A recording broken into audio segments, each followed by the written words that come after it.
bibir sampai angulus manipula.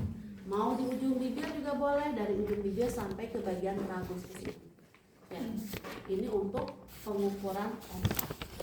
Opa misalnya yang cocok adalah ini, misalnya ya, bukan berarti tadi pada saat ukur ini cocok dengan ini supaya lebih mudah, karena ini supaya lebih mudah pada saat kita melakukan pemasangan. Pemasangan opa itu ada dua teknik, bisa menggunakan tong spatel atau bisa menggunakan langsung ini. Biasanya yang lebih banyak dilakukan yang menggunakan langsung ini.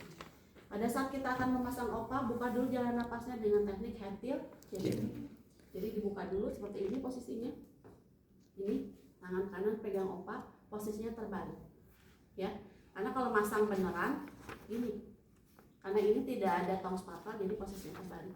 Kita masukin dulu 3/4 atau sampai menyentuh dinding upula. Kalau sudah menyentuh dinding upula, putar berapa? 180 derajat. Ya, kalau sudah diputar 180 derajat, dorong. Itu untuk cara pemasangan opa. Pemasangan opa, hati-hati kalau kita pada saat pasang opa ternyata pasiennya mau muntah, berarti masih ada refleks muntah. Ini harus dicabut. Kontraindikasi pemasangan opa adalah masih ada refleks muntah. Makanya opa nggak pernah dipasang pada pasien sadar. Dipasangnya pada pasien tidak sadar. Nah ini gimana? Pasiennya masih sadar, tetapi dia lidahnya jatuh ke belakang, jadi somnolen lah ya. Jadi dia setengah sadar. Nah karena masih ada refleks muntah, pilihannya adalah NPA, nasopharyngeal airway. Ini juga sama sebenarnya, berbagai ukuran. Nanti cara mengukurnya lihat kelingking pasien, bandingkan ya. Kalau kecil berarti gantikan dengan sesuai dengan ukuran diameter kelingking pasien. Nah kalau memasang ini pastikan di hidungnya itu adalah bersih, tidak ada kotoran ya. Nah pada saat kita pasang ini sama kayak kita pasang MGT, kita pakai dulu jeli, kita minta pasiennya untuk nelen. Nelen. Kalau opa tadi kontraindikasinya apa? Ada refleks muntah. Kalau ini apa? Fraktur basis kranii. Apa itu fraktur basis kranii? Fraktur itu berarti patah. Basis kranii itu adalah tulang yang menyangga otak. Jadi kalau tulang yang menyangga otaknya patah, ada retakan kayak gini ya, ada retakan, terus kalian tuh tidak tahu gitu, masukin aja selang ke hidung. Nah ininya tuh nyasar sampai ke celah ini masuk. Ini kan cairan cerebrospinal. Nah ini gimana dengan adanya si selang ini, kayak gimana? Jadi ada saluran si cairan cerebrospinal jadi keluar, otak jadi apa? Jadi kering. Itu bahayanya. Kenapa orang dengan fraktur basis kranii gak boleh dipasang selang apapun ke hidung, bukan hanya NPA, mau NGT, mau oksigen, mau suction, tidak boleh sekali-kali masang selang ke hidung. Tandanya apa kalau pasien mengalami fraktur basis kranii? PTH. PTH itu ada pendarahan di telinga dan hidung atau keluaran cairan di telinga dan di bagian hidung. Kemudian di matanya ada rakun air hitam ya. Kemudian di sininya ada tanda Bethel sign. Kalau ada 3 tanda tersebut, jangan sekali-kali masukin selang lewat hidung. Ya, paham? Oke. Itu berarti opa NPA masalahnya di mana? Di faring. Ya. Jadi kalau ada sumbatan di faring bisa diatasi oleh opa ataupun oleh NPA. Nah sekarang kan sumbatan itu bukan hanya penyebabnya lidah jatuh ke belakang. Bisa jadi tadi penyebabnya adalah sekret. Kalau penyebabnya sekret diapain? Suction itu ada berapa jenis? Suction itu ada 2 ya. Ada suction soft, ada suction rigid. Suction soft itu yang biasa kalian lakukan di rumah sakit ini. Prinsipnya apa kalau suction?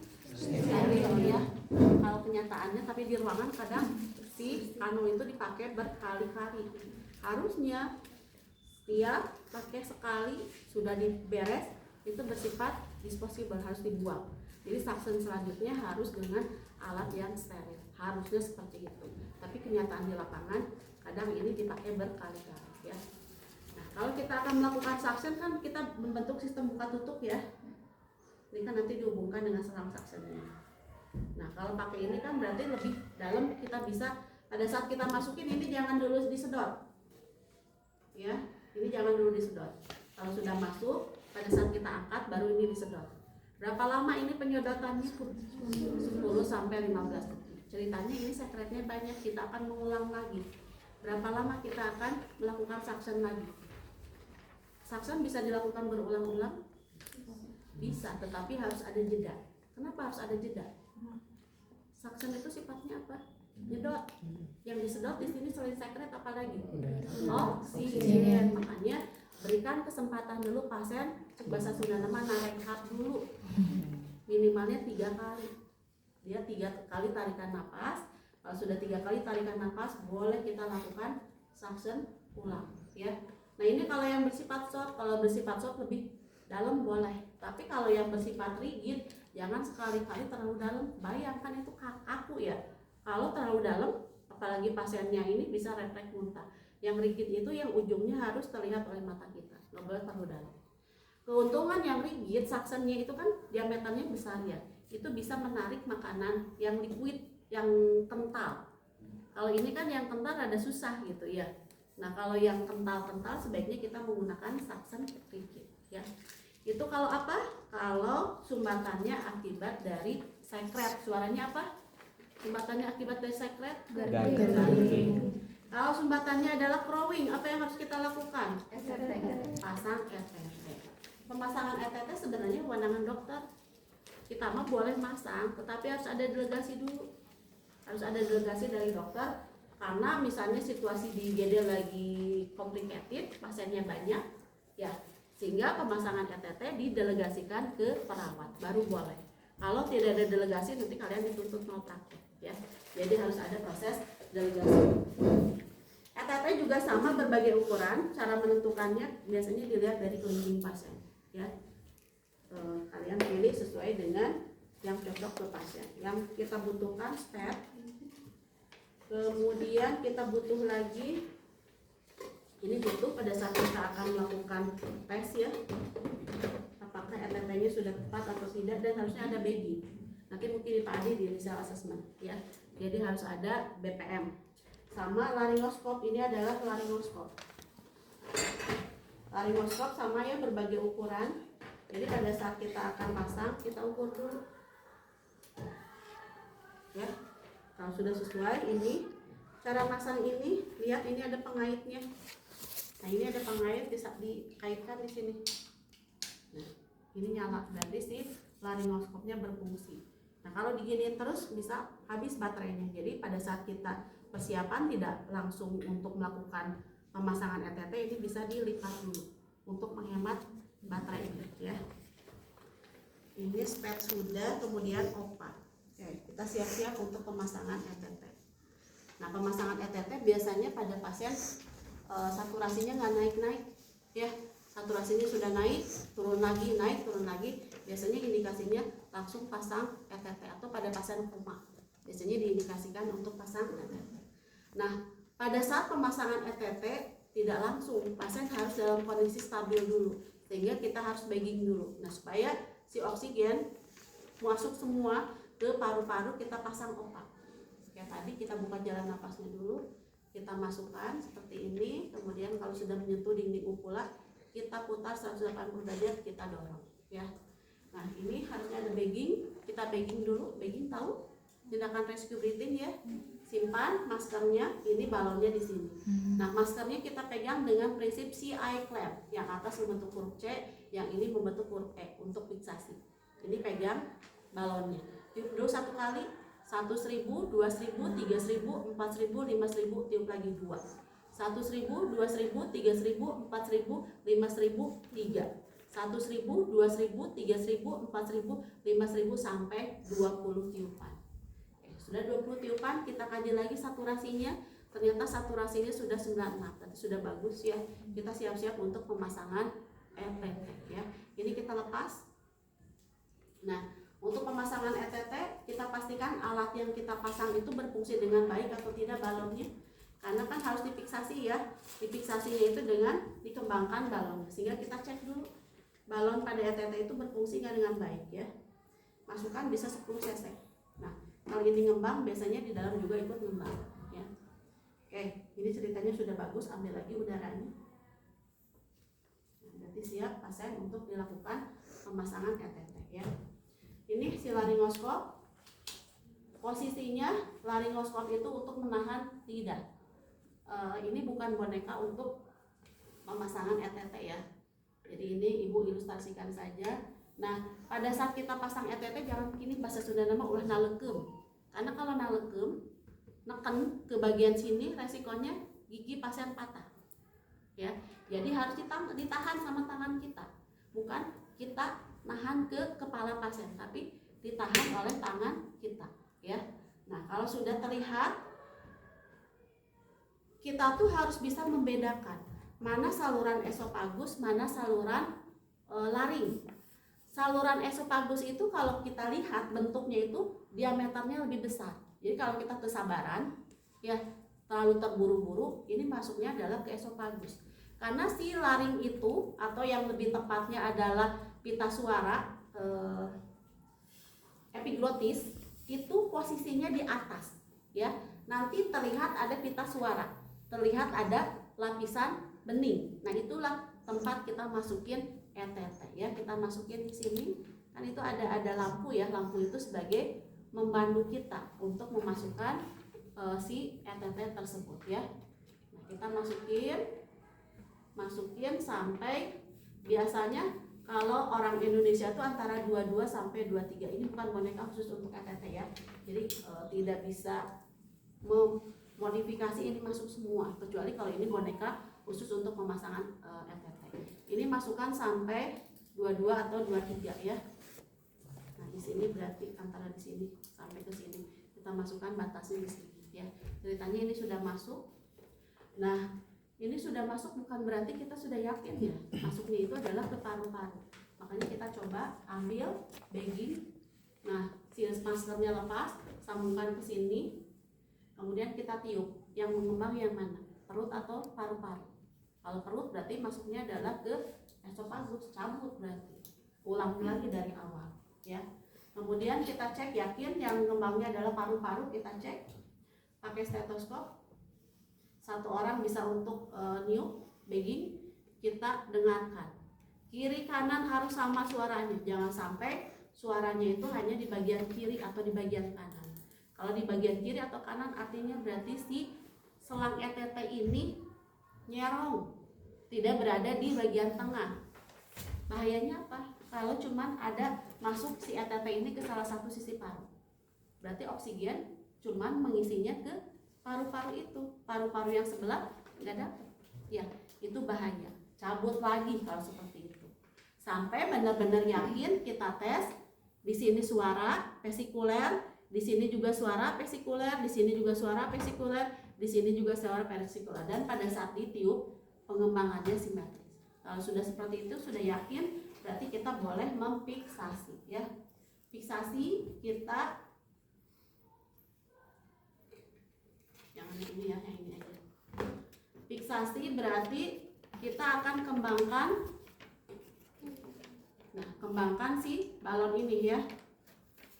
Bisa 20 atau 10, kita 20 aja coba. Biasanya kalau ini ngembang, dalam juga ikut ngembang ya. Nah, artinya kan sudah kuat ya terfiksasi. Nah, sudah kuat terfiksasi bukan berarti kadang ada beberapa tetap di kaki plester lagi di sini ya, supaya tidak geser ke kiri ataupun geser ke kanan. Dan supaya ini tidak tergigit, karena biasanya pasien yang terpasang ETT itu dalam kondisi koma, dipasanglah OPA. Jadi menghindari supaya kalaupun pasien menggigit, yang digigitnya itu adalah OPA, bukan digigitnya adalah ETT. Karena memasukkan ETT bukan hal yang gampang ya, sehingga supaya tidak berkali-kali pemasangan ETT, setelah ini kita pasang OPA. Pasang OPA-nya jangan diputar, tapi langsung, karena si lidah sudah terfiksasi oleh ini, sehingga kita langsung masukin ya. Kalau susah, asal masuk aja dulu seperti ini ya.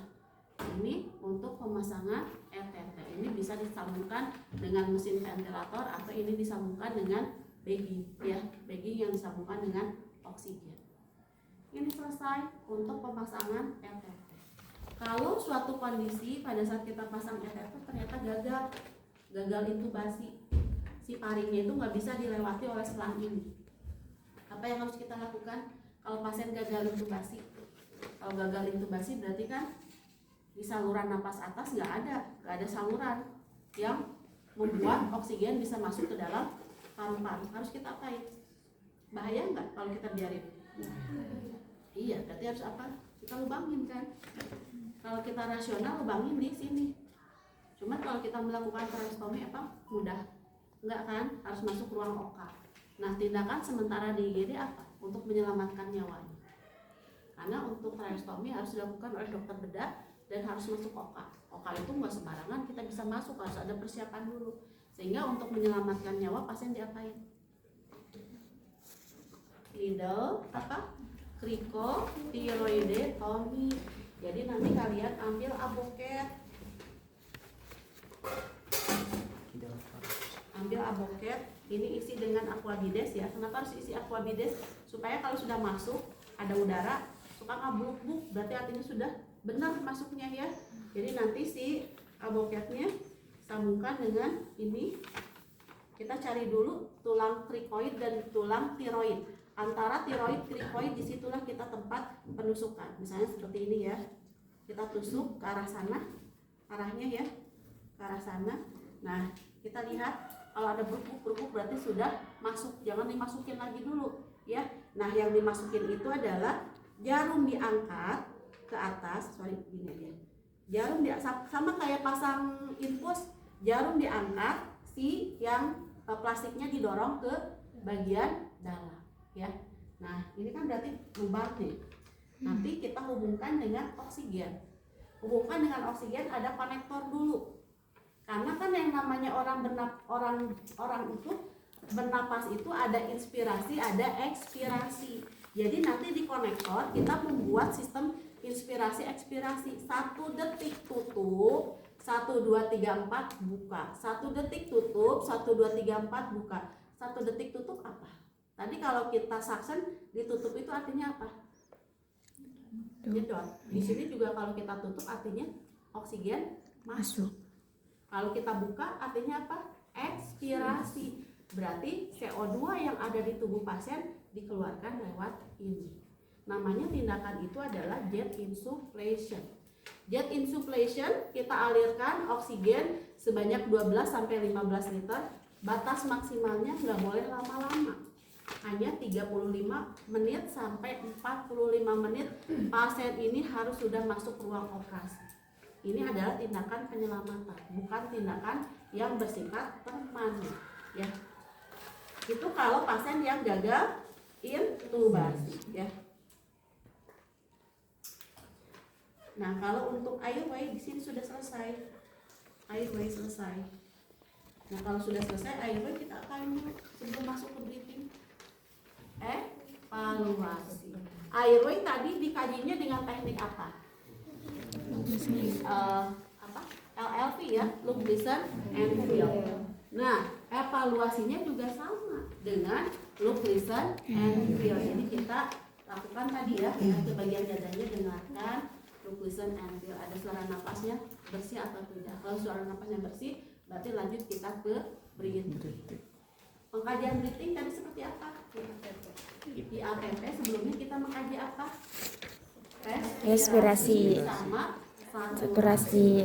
Baca, ukur respirasinya semenit berapa. Kalau misalnya semenitnya itu adalah 35 kali, saturasinya 85, berarti kita berpikir ada masalah. Kalau ada masalah, buka bagian dadanya. Kita lakukan pemeriksaan secara IAPP.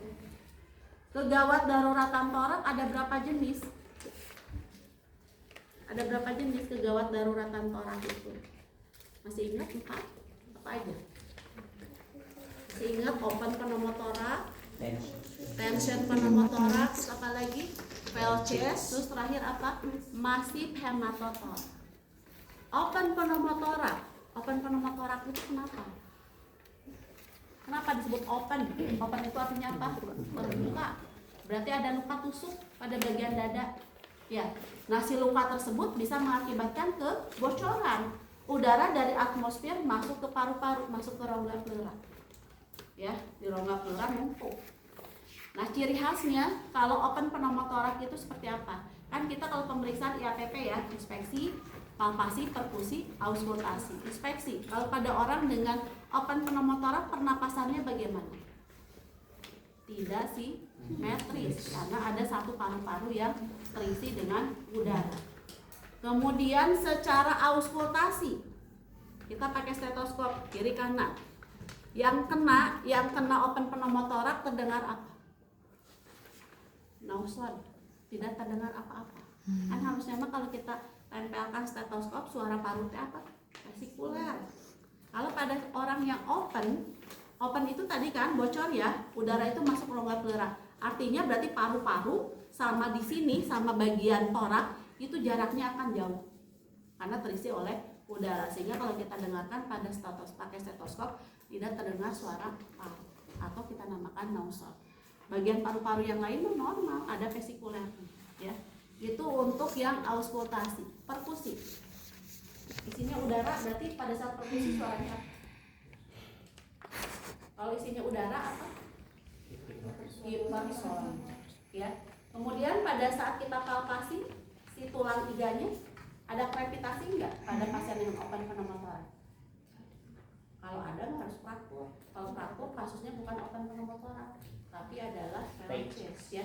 Jadi pada saat kita palpasi tidak ditemukan ada krepitasi. Itu ya tanda-tanda pada pasien yang open pneumotoraks. Dan ciri khas yang lainnya ada suara sucking chest wound, ada suara hisapan udara yang masuk ke dalam paru-paru. Harus kita apain kalau pasien yakin dia mengalami open pneumotoraks? Pasang apa? Kasa 3 sisi. Kasanya apa? Kasa semua kasa boleh. Kasanya kasa apa? Kasa oklusif. Apa artinya kasa oklusif? Kasa yang di permukaan luarnya ada lapisan plastik. Jadi ceritanya ini ya. Ini ceritanya kasa ya, kasa oklusif. Ada lapisan plastik. Tutup. Ditutupnya 4 sisi atau 3 sisi? Kenapa harus 3 sisi? Karena kita bentuk sistem pentil. Sistem pentil itu jadi pada saat pasien narik napas, udara dari luar masuk nggak? Kalau ini ada plastik, enggak. Tapi pada saat dia ekspirasi, karena kan numpuk ya di pleuranya, udara dari dalam bisa keluar nggak? Bisa keluar karena ada celah ini. Makanya harus kasa 3 sisi ya yang open pneumotoraks. Oke, paham untuk open? Sekarang untuk tension itu kenapa penyebabnya? Bocornya di mana? Kalau open bocornya kelihatan ada luka tusuk. Kalau tension pneumotoraks bocornya apa? Paru-paru dan bocor di paru-paru dan rongga pleura. Sehingga udara yang ada di paru-paru larinya kemana? Rongga pleura. Secara manifestasi antara open pneumotoraks dan tension pneumotoraks hampir sama. Cuman bedanya tadi kalau open ada luka tusuk, ada suara hembusan atau sucking chest wound. Kalau tension pneumotoraks ciri khas selain tadi IAPP ya, lihat rahyanya. Rahyanya biasanya bergeser ke paru-paru yang sehat. Lihat JPP-nya, biasanya ada peningkatan JPP. Tata laksananya harus diapain kalau yang tension pneumotoraks? Needle thoracocentesis. Ceritanya paru-paru ini yang mengalami masalah. Di mana kita tusuknya? Interkosta. Keberapa? 2 ya. Mid clavicula. Mid clavicula itu tulang clavicula itu ini, mid itu tengah. Jadi di sini sekarang cari ICS 2, ICS 1, ICS 2 ya. Nah, kemudian kita lakukan penusukan ya. Nah, ini juga sama penusukannya.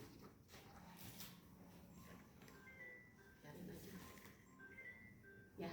Ini juga sama, ininya pakai air dulu, Ininya pakai air dulu ya, supaya kalau ada masuk udara berarti yakin kan itu masuk paru-paru ya. Nah, kita masukin seperti ini. Cari apa? ICS 2 tadi ya. Mid clavicula berarti di sini 1 2. Nah, sama arahkan ke sana. Biasanya pertama bisa tegak lurus dulu. Kalau sudah masuk ada berupuk-berupuk, ini jarumnya diangkat ke atas sama kayak tadi yang plastiknya dimasukin ke bagian bawah. Jadi seperti ini. Nah, kalau cuma ini aja, nanti sama kayak open pneumotoraks, ada luka tusuk, berarti ada lubang. Kalau cuma seperti ini aja, berarti harus diapain supaya membentuk sistem pentil? Nah, bukan masa 3 sisi. Kamu cari ini sarung tangan. Mana sarung tangan? Nggak ada ya? Cari sarung tangan, potong ujungnya, ya. Ada sarung tangan ujungnya satu.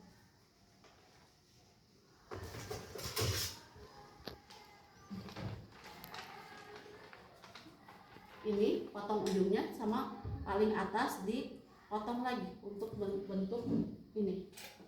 Nanti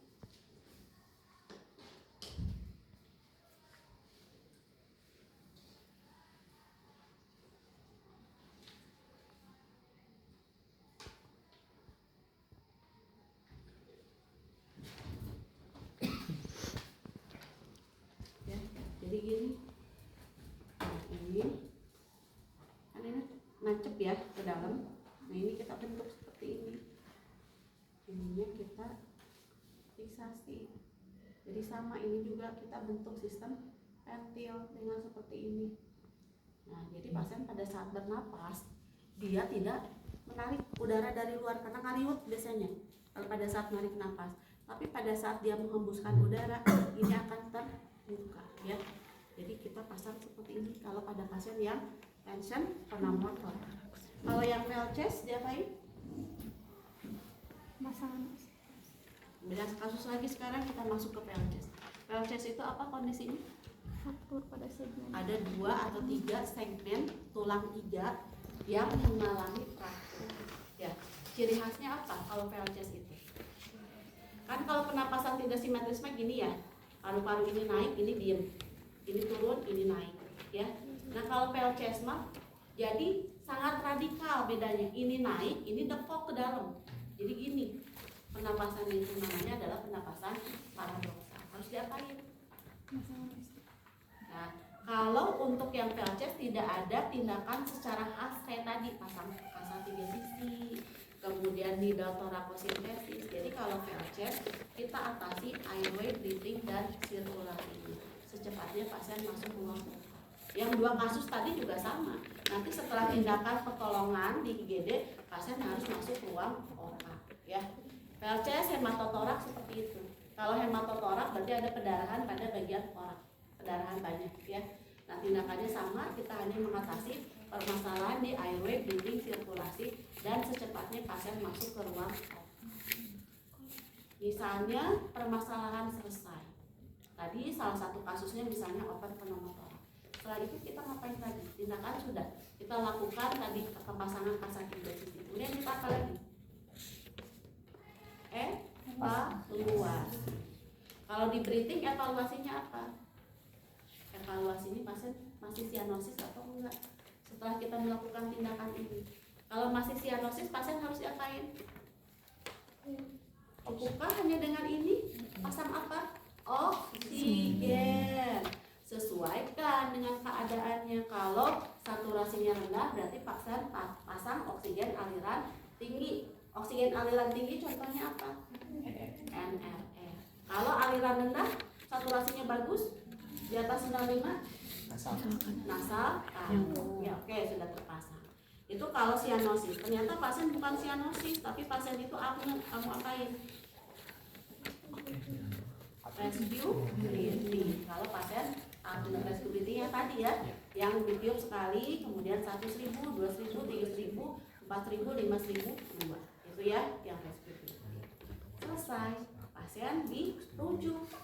Lihat keadaan pasiennya. Kalau kritis, pasien dirujuknya kemana? Hari ini udah dirujuk lagi ke ICU atau ruang OK. Kalau pasien stabil, ruang perawatan. Pasien meninggal, kalian menjelaskan sampai ke proses rujukan. Bisa dipahami? Sekarang mangga lakukan pembelajaran yang dulu ya. Udah tahu kan tadi?